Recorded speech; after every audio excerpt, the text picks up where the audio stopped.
Ya. Kemudian yang kedua, menyediakan informasi yang diperlukan untuk mengelola kas yang ada di tangan, ya, cash on hand, dan transaksi kas secara tepat.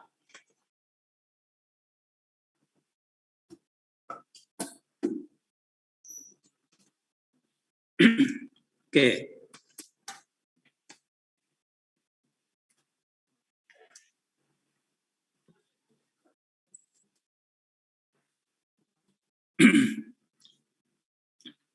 Nah, kemudian salah satu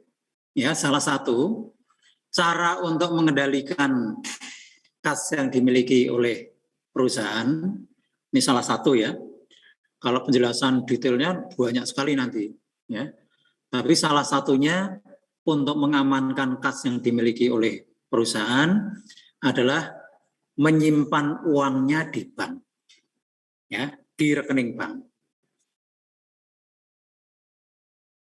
Ya. Nah, lalu di sini dijelaskan ya bahwa untuk mencapai tujuan pengendalian, sebuah perusahaan dapat menyimpan kas di berbagai bank, di berbagai lokasi, dan di berbagai jenis rekening. Ya, nah jenis rekening itu sendiri kan tadi sudah saya sebut ya, ada yang namanya rekening giro umum atau general checking account.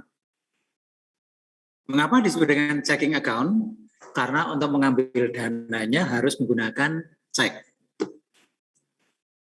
Kadang-kadang juga disebut dengan istilah transaction account.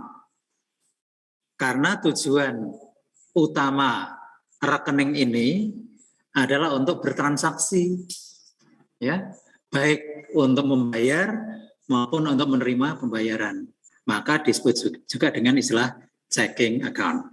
Nah, nama lain ada juga ya, tapi yang relevan saya kira itu dulu. Nah, kemudian ada yang kedua adalah collection float. Nah, ini sebenarnya masuk dalam kelompok rekening tabungan gitu ya. Jadi simpanan dalam tabungan. Kemudian yang ketiga adalah ada logbook account. Ya, ini rekening giro khusus untuk menampung pelunasan piutang. Jadi piutang yang langsung melunasinya tidak ke perusahaan, tapi pelanggan kita langsung ngirim ke bank, ya, ngirim ke bank.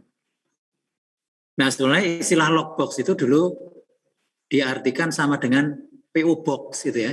Kan kalau surat ada namanya PO Box itu. Sehingga dia ngirimnya langsung ke PO Box-nya bank yang disebut dengan logbox. Nah, ini nanti merupakan salah satu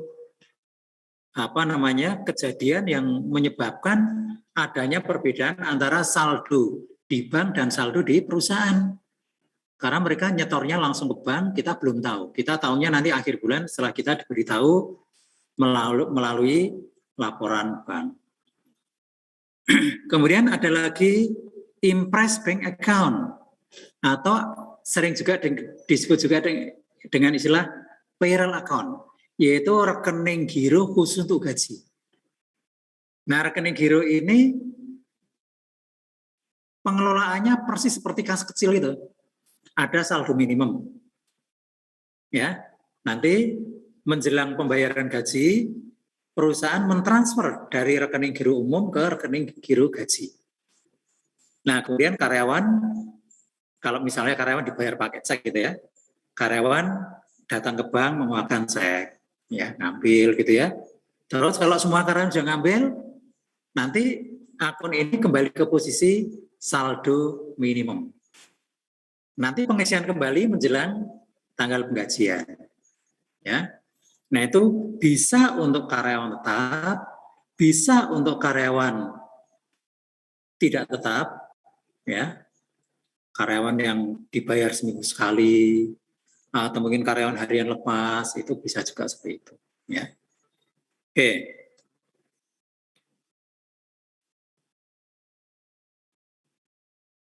Nah, sekarang kita akan membahas dulu yang pertama ya, kas kecil. Ini sudah pernah dibahas di akuntansi pengantar, jadi kita akan review aja secara cepat. Pengertian kas kecil saya kira sudah paham ya, bahwa kas kecil adalah sejumlah dana yang disimpan di perusahaan untuk membiayai pengeluaran-pengeluaran yang nilainya kecil. Nah, kecil itu relatif ya. Kecil itu relatif, antar bank bisa juga berbeda. Nah, kalau seperti ini kan memang tidak mungkin dibayar pakai cek. Ya kan, misalnya untuk membeli snack rapat ya di toko masuk pakai cek gitu ya. Jadi kita kan memang belum lazim juga. Nah, kemudian penyelenggaraan dana kas kecil ini ada dua model, yaitu yang apa aja?